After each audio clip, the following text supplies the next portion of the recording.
उन्होंने कहा कि बताया नहीं हुआ, छुपाया हुआ है, इसलिए वो सादिक और अमीन नहीं रहा। तो ये जज्जी मजाक करना कौम से छोड़ दें, ये मजाक था कौम के साथ। नदीम मलिक साहब, आपने कहा कि आज किसी जज साहब की ऑब्जर्वेशन थी कि कौन सा पॉलिटिशियन सादिक और अमीन के ज़ुमरे में, तो कौन सा जुडिशल सिस्टम के अंदर बैठे हुए जजेस भी जो हैं वो सादिक और अमीन के ज़ुमरे में, और कौन सा इंसान नबी पाक सल्लल्लाहु अलैहि वसल्लम के अलावा कौन सा दुनिया का इंसान है किसी शोबे से जो सादिक और अमीन के ज़ुमरे में फिट इन होता है? कोई भी नहीं होता। जिधर इंसान है वहाँ गलतियाँ हैं। तो क्या आज हमें ये बता रहे हैं कि जजेस अगर ये बात पगड़ी उछाल रहे हैं किसी सियासतदान की कह के बताएं जी कौन है सादिक अमीन, तो फिर आगे सवाल ये होना चाहिए कि बताएं फिर कौन से जजेस हैं सादिक अमीन, कौन से महकमे में सादिक अमीन इंसान बैठा हुआ है? इंसान तो सादिक अमीन नहीं हो सकता कि वो तो गलतियों का पुतला है, इसीलिए हर वक्त वो अल्लाह से तौबा मांगता है। ये कैसे सवाल है? नंबर एक। नंबर दो ये कि रिकॉर्ड एक में नदीम मलिक साहब, अरबों डॉलर का आपने उसको स्टडी किया हो, अरबों डॉलर का नुकसान हुआ कानून के डिसीजन की वजह से। नंबर एक, कार के रिकॉर्ड, स्टील मिल्स, कई जगहों पे बेड़ागर किया जहां सुप्रीम कोर्ट का डोमेन नहीं था, वहां नहीं जाना steel mills record billions of rupees का नुकसान करी, ब्लीड कर रहे हैं हमारे इदारे। ये प्राइवेटाइजेशन नहीं देंगे।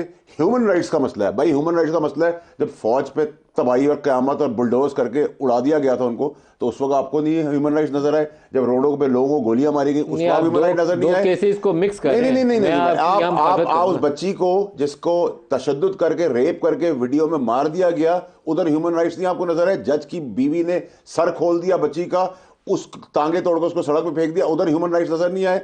जो आज के दिन हथकड़ियों में जेब कतरे के साथ हो रहा है, 780 लोग जेलों में मर गए दवाइयां ना होने की वजह से, एक बंदे की जगह के अंदर 100 आदमी रह रहा है गंदगी बुराई बीमारियों के अंदर, उधर ह्यूमन राइट्स नहीं आ रहे। अस्पतालों में जो हो रहा है वो ह्यूमन राइट्स नहीं आ रहे। और दफ्तरों में डेमोक्रेटिक सिस्टम के अंदर जो हो रहा है, आपकी ये तमाम बुराइयां जो कमजोरियां आपने जुडिशल सिस्टम की गिनवाई हैं, इसके बावजूद मैं इस चीज़ की हिमायत नहीं करूंगा कि सिविलियन का मिलिट्री ट्रायल होना चाहिए। ये एक बहस है, मैं नहीं इसका। सिविलियन अगर मिलिट्री के ऊपर अटैक करेगा नहीं होना चाहिए, तो मिलिट्री ही उसका ट्रायल करेगी। अगर आप पे और मुझ पर अटैक करेगा तो सिविल अदारा करेगा। जो बच्चों का जो इसकी हिमायत कर रहे हैं, जो इसकी हिमायत करेगा, सर देखिए कल सारे वो इसी एक्ट के नीचे पकड़े जाएंगे, ये काम करने के लिए पकड़े जाएंगे आप। देखिए मेरी बात सुनिए हमारे साथ जो स्कूल में साने वो हमारे जो बच्चे मासूम, वो तो जेट ब्लैक टेररिस्ट हैं जिन्होंने बच्चे, उसमें एक आदमी बचा है। मिलिट्री कोर्ट में जितने गए हैं सबको फांसी हुई, एक आदमी बचा है जो ट्रेडिशनल कोर्ट्स में गया है। अब आखिर में एक चीज मुझे कंप्लीट करने दें सर। फिर आपने आके सादिक और अमीन के फैसले के ऊपर आपने जिसको चाहे उड़ा दिया, जिसको चाहे लिया है।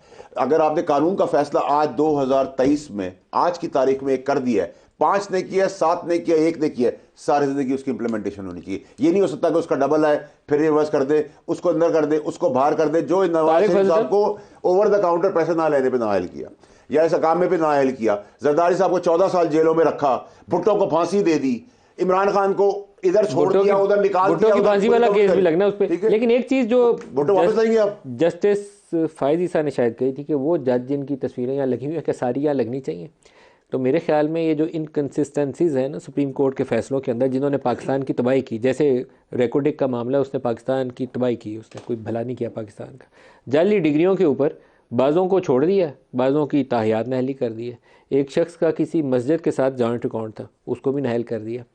तो इसमें कंसिस्टेंसीज नहीं है सुप्रीम कोर्ट के फैसलों के अंदर। एक माशाल्लाह एडमिनिस्ट्रेटर को, जनरल मुशर्रफ को 3 साल आइन में तरमीम करने की इजाज़त दे दी, ये भी सुप्रीम कोर्ट का फैसला है।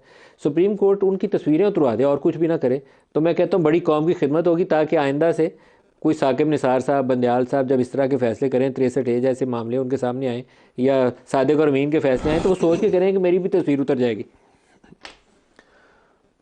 मैं थोड़ी सी सख्त बात करने लगा हूँ, लेकिन मेरी ये मुराद ये नहीं है कि हम भी वो करें। इस वक्त जो आपने कहा है कि माजी में जब कोई शख्स दुनिया से गुज़र जाता था और उसके बाद उसके ऊपर कोई इल्ज़ाम या कोई उसकी चीज़ साबित होती थी और वो बहुत संगीन नौयत की होती थी, तो उसके ढांचों को भी कोड़े मारे जाते थे, बताने के लिए कि yes this is the punishment. मैं ये नहीं कह रहा कि हम उसको कोई रिवायत को दोबारा ज़िंदा करें, लेकिन मैं ये ज़रूर कह रहा हूँ कि तस्वीर उतारना मेरे ख्याल अच्छी बात है। जज साहब ने तस्वीर बहुत अच्छा होगा, तस्वीर उतार दें उसकी। मैं कहता हूँ ये तो तस्वीर उतार दें, भले उसको काला करके वहाँ पे लगा दें, मैं कहता हूँ ये तो एक स्टेप है, but this is not the remedy.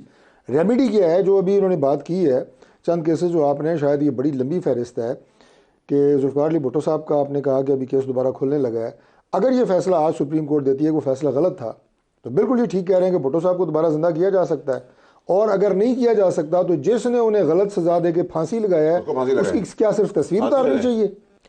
कुछ तो कर सकते हैं आप। नहीं सर, ये तो कोई बात ना हुई ना वो कि तो अब आपसे जिंदा नहीं है, उसके साथ क्या करेंगे आप? तस्वीरें तो उतरवा दें उनकी। मुल्क के प्राइम मिनिस्टर को आप ना हक फांसी लगा दें, और आज अदालत कह रही है कि फैसला गलत था, उसका ट्रायल होना चाहिए जिस जज ने वो गलत एक को फैसला फांसी किया। चढ़ाया हुआ है, 3 को नाअहल भी करार किया इसी हुआ है। तरह ये जो रेकोडेक और ये केसेस जिनमें पाकिस्तान का अरबों डॉलर का नुकसान हुआ है, अगर ये फैसले बाद में गलत साबित हुए, इसी अदालत ने कहा कि ये गलत फैसले हैं, तो जिन्होंने गलत फैसले किए क्या उनका ट्रायल नहीं होना चाहिए? क्या हो भाई, तुमने क्या किया? उनसे उन्हें पूछना सजा मिलनी चाहिए। ये इकोनॉमिक डिसीजन मेकिंग आपकी डोमेन थी जिसमें आप फैसला करने आए थे, किसी को तो उनसे पूछना चाहिए। नहीं सर, ये तो उनकी पूछना डोमेन ही नहीं है चाहिए, ना। बिल्कुल देखिए, पूछना अगर आपको चाहिए। सब कुछ आता है, कल आप कहेंगे कि जी मैं बालिग हो गया, वेरीफाई करें मैं बालिग हूं, मैं शादी कर लूं, मैं बच्चे पैदा कर लूं, मैं अपनी फैमिली बना लूं, मेरी तनख्वाह इतनी है मैं ये कर लूं, उसको वो भी टेकअप होगा क्या? हम खाना खाने से पहले ही पूछेंगे?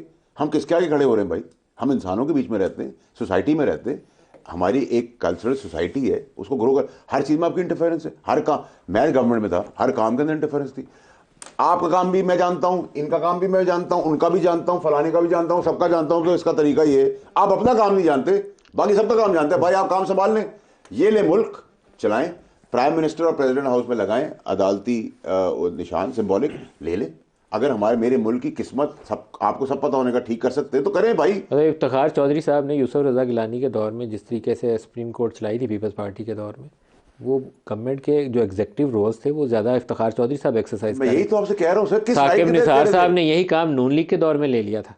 बस पाकिस्तान का लई आफत है। जस्टिस इजाजुल हसन साहब का एक खत सामने आया है और वो इजाजुल हसन साहब कहते हैं कमेटी में मिलिट्री कोर्ट्स केस में अपील के लिए 7 रुकनी बेंच पर इतफाक़ राय हुआ था। तय पाया था कि सीनियरिटी के लिहाज से जजेस बेंच में शामिल होंगे।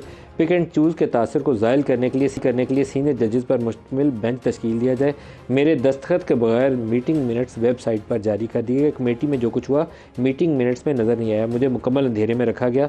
चीफ जस्टिस ने सीनियर जजेस पर मुश्तमिल बेंच बनाने से इतफाक़ किया था। तय पाया था कि एक सीनियर जज के इनकार पर तरतीब में दूसरा सीनियर जज बेंच का हिस्सा बनेगा।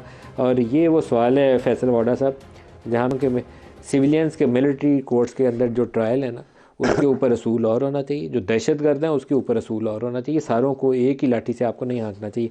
या अब उसके ऊपर बेंच की तश्कील के ऊपर जजों में भी तकसीम है। इजाजुल हसन साहब का ख़त जो है उसकी निशानदही कर रहे हैं। ये बड़ा क्रूशल मैटर है। देखिए सर, देखिए जब मैं मिसाल दे रहा हूँ, मैंने नारा लगाया है फ़ौज के ख़िलाफ़ और इन्होंने फ़ौज की तनसीब उड़ा दी है। मुझे आप कन्वेंशनल कोर्ट्स में ले जाएं, इनको आर्मी कोर्ट में ट्रायल करना चाहिए। बहुत सीधा सीधा हिसाब है। जिसने सलामती को क्वेश्चन कर दिया है आपकी फ़ौज की, वो शहादतें दे रहे हैं। कहीं आइन में लिखा हुआ है कि फ़ौजी शहादत देगा?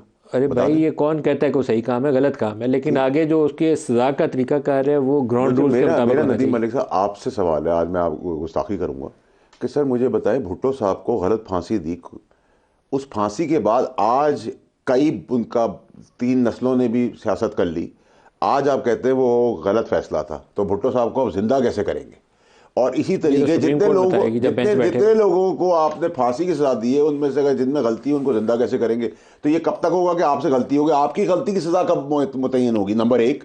नंबर 2 ये कि जब तक आप अपना जुडिशल सिस्टम ठीक नहीं करेंगे, जो हमारा काम था, अगर हमारी पगड़ी उछलेगी तो पगड़ी फिर किसी की भी नहीं बचेगी।